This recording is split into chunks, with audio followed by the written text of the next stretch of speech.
Hi everyone, I'm going to show you how to use the data discovery function in Sisense.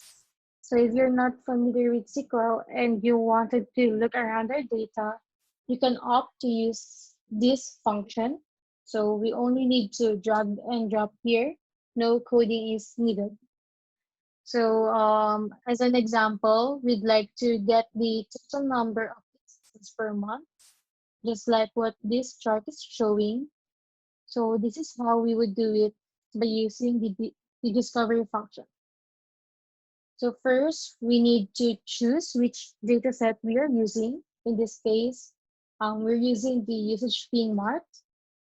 And then we can also see here all the fields that is included in that dataset. Now, we wanted the data to be on a monthly basis. So we just drag this being month and then drop it here. And then we can choose month.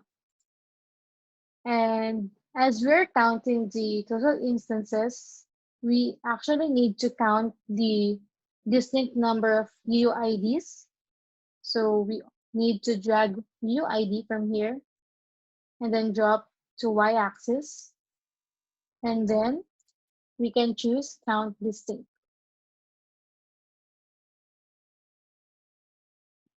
Now this chart actually already shows the number of instances per month, but we'd like to filter this out to self-manage only because that's what we can see here.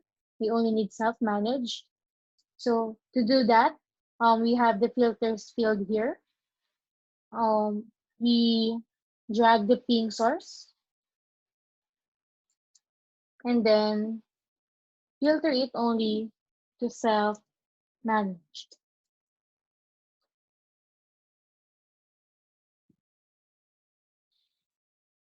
And then in this chart, the latest data is from November 2019.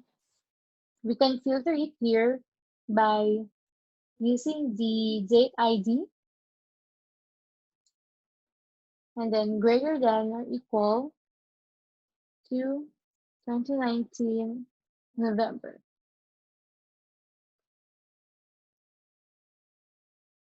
So now we are only seeing data from November 2019 up until the current month.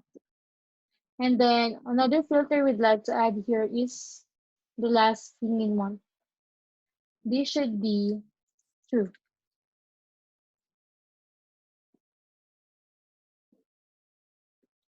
Okay, now here, this chart is actually a number overlay.